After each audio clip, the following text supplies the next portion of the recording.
Bad f'Konstantinopoli lil Giovanni Barelli, Grik bil-istess belt, sabiex ikun jista' jitkixxef aktar dwar il-pjanijiet tas-Sultan Sulejman.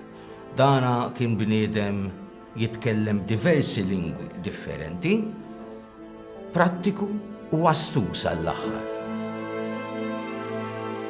Dan it-tarif insibuh f'dell-istorja della Sagra Religione dell'illustrissima milizja di Santo Giovanni Girosolimitano ta' Giacomo Bosio, ġewwa il-biblioteka fil-Belt Valletta fejn insibu wkoll aktar tarif dwar l-ispjunaġġ li id-dokumentazzjoni tiegħu ma tantx hija waħda tajba.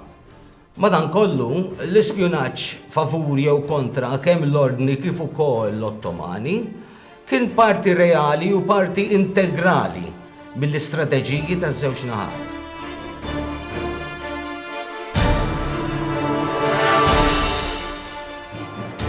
Fl-1560, 5 snin qabel l-assedju, il-kavallir Gil d'Andrada ġie mqabbad jaqqat xibka ta' spiji biex imorru lejn il-Lvant u jiġu lura Malta biex jirrapportaw dak kollu li jaraw u jisimgħu direttament lil Gran Mastru Jean de Valette. De Valette ried illi jkun marraf sew fuq dak kollu li qed jiġri u ried ikun jaf ukoll jekk u meta u se jsir xi ħbit fuq il-gżira tagħna mill-Ottomani.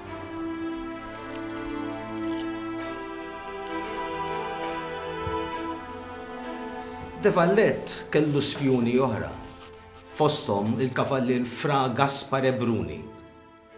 Dan sab jgħinuh nisa nsara skjavi li kienu ttieħdu mill-Ottomani biex jaħdmu fil-palazz tas-Sultan Sulejman. Setgħu jisimgħu informazzjoni ta' importanza kbira. Fra Gaspare Bruni, li kien mir-Repubblika ta' Ragusa, sab mezz kif din l-informazzjoni ikun jista' jgħaddiha dritt tal-widnejn il-Gran Mastru. U dan kien isir bl-aktar mod sigriet. L-Eċċellenza tiegħu il-Gran Mastru La Valette se jibqa' jafuli għal dan it-tarif. Jekk fuq kollox jibqa' jeżisti, kemm il-Gran Mastru La Valette, l-Ordni Ġerusalimetan u l-Gżira Maltija Kristjana ġej għalihom inkwiet kbir. Issa naraw u nitolbu. Mela nibdew. Is-segretezza hi ta' importanza kbira. Din l-informazzjoni kienet tinkiteb b'tali mod illi ħadd ħlif min jirċevija ma jkun jista' jaqra.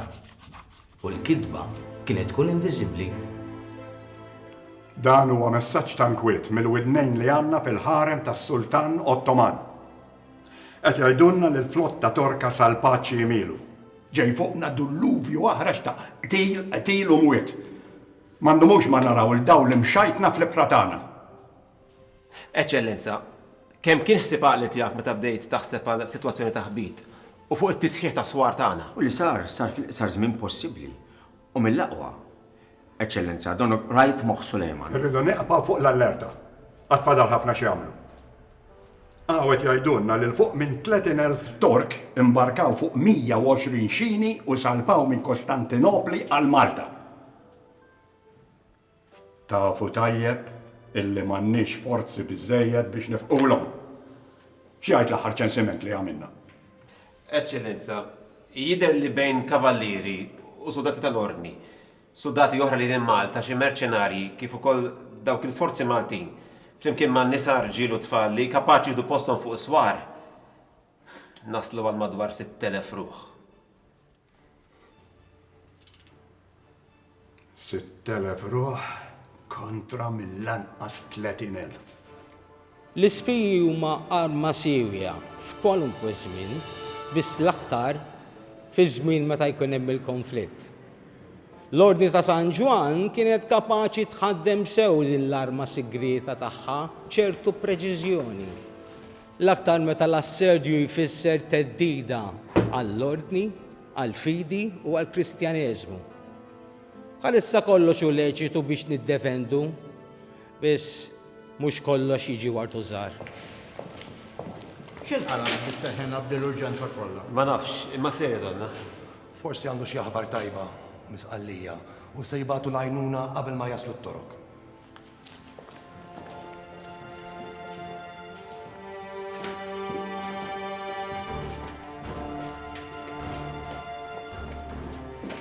Merħba. Eccellenza, Reverendissima. Ħuti, il-flotta tal-Mislem intlemħet fuq ix-xefaq tal-ibħra tagħna. Ġija battalja ħarxa. Ħarxa ħafna. Ma din battalja li maħniex se nitol fuqha. Araw x'wasal illum. Dan huwa komunikat bil-pjani kollha tal-Ottoman. Kif qed jaħseb biex jaqridna u kemm il-jum se jieħu wkoll. Kull pjan li għandhom qiegħataw f'din il-parċmina. Kull ma rridu nagħmlu hu li neqfulhom u ntawlu żmien sakemm tasal ix-xitwa. Ħalli mbagħad ix-xwini tagħhom jispiċċaw fil-qilla tal-ibħra tagħna. Mela nitolbu lill-mulej biex jgħinna u jibgħatilna xitwa ta' illa fuq l-ibħra illi qatt ma rajna bħala. Din l-informazzjoni waslitilna bis-saħħa ta' Giovan Barelli, l-ispjun tagħna li jiġbor dak kollu li jintqal fil-Palazz ta' Soleman. De Valletta għadda d-dettalji kollha li kellu. U ħasbu kif jippreparaw sew kontra l-attakki ta' Sulejman.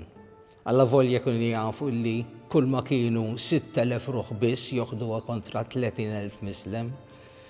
Imma kienu konvinti li l-impossibbli jista' jseħħ. Biss il-ġraja tal-ispjuni tkompli. Fil-biblioteka l-Belt insibu aktar tarif dwar l-ispjunaġġ skont l-istoriku Antonio Bosio. F'Konstantinopli irritornaw żewġ inġiniera mibgħuta mit-torok fuq ordni ta' qali baxà li jagħmluha ta' birruhom li huma baħħara u sajjieda iduru xtut. Ġabu ruhom ta' żewġ sajjieda Maltin li bijaw il-ħut u dawn daru il-fortizzi kollha u permezz tal-qasab immarkati kejlu s-swar u l-fossijiet. Din l-informazzjoni ħadu għalura Kostantinopoli fejn nippreparaw pjanti u modelli ta' Sant'Angelo, Sant'Irmu, il-Birgu, l-Isla, l-Imdina, kif ukoll il-Kastell Tawdex. U ħadu wkoll isin ta' fejn l-aħjar jitqedu l-kanuni. Ftit wara li beda l-assedju, il-Gran Mastru de Valletta sar jaf biż-żewġ spiji torok li kienu libsin ta' sajjieda Maltin u li kejlu is-swar u l-postijiet kollha ta' diviża u din informazzjoni għaddewa lis-Sultan Sulejman. Ma kif ħadd manduna? Dejn tal-mistħija. Ħaj kienu l-assisa l-kavallieri u l-ispjuni tagħna stess. Se jkolli narġa' nbiddel kollox, xi ħaġa rrid nagħmel. U ħaġa oħra. Mulej jint li suppost qed tiddefendina, nista' nkun nafa li x'qed jiġri li dan kollu.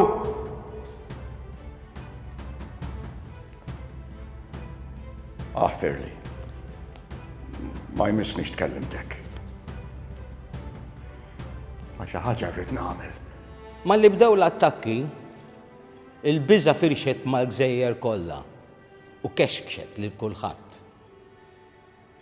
Il-Gran Mastru de Valletta żamm sod b'kuraġġ kbir. Il-logħba tal-ispjunaġġ hija logħba perikoluża ħafna. U l-Gran Mastru għandu minn xiex jinkwieta f'di. Jien dejjem ma rridx nemmina. Imma kif? Għaliex? X'għamilt? Kif ħallejtu jiġri da? Qegħdin fl-ar moment b'attakk jekk ħoroġ fuq is-swar kollha wieħed minn tagħna jagħmlilna din, imma kif? Naf, Eċċellenza, ikkalma. Kalma, mela le, semmur fuq is-swar. Ħalli nuri lil daw kollha li baqgħu illi aħna maħna se nċedu qatt ukoll hekk għandna dan l-infami jaħdem kontra tagħna.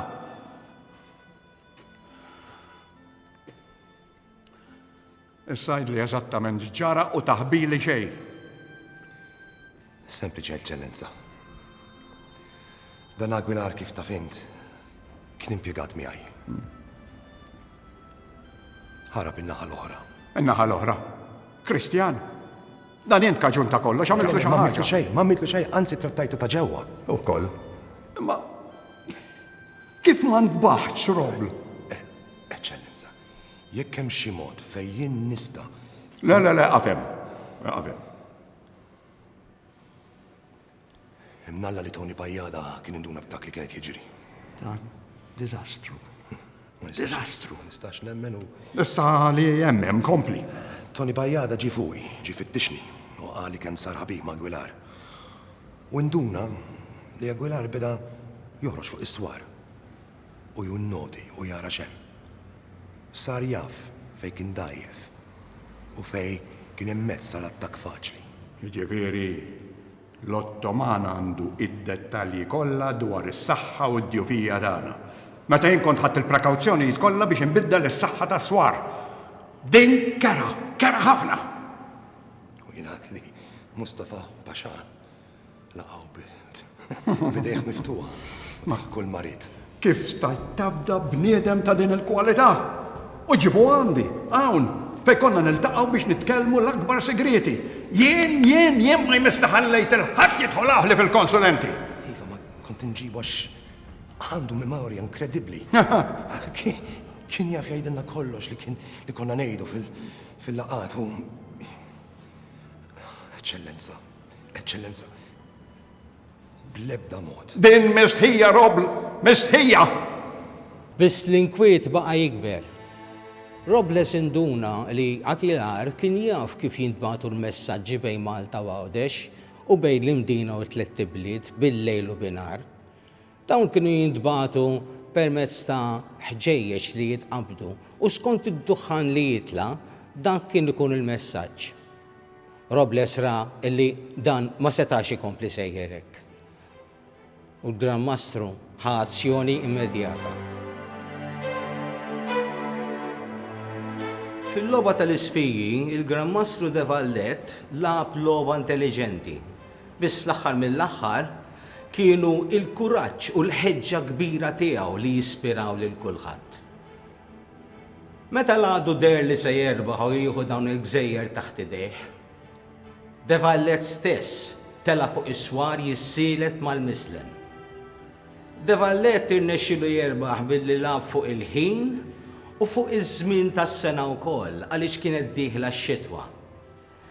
De Vallet irnexxielu jġiegħel lill-mislem jaqta' qalbu għaliex kien jaf bil-maltempati koroħ li jseħħu għaw Malta u għalhekk il-mislem telaq lura il-bot mill-Gżejjer Maltin. U l-ispiji sar minnhom. Ġew ippremjati. Biss peress li intrebħet. Dawn spiċċaw bla xogħol, laqgħa xejn.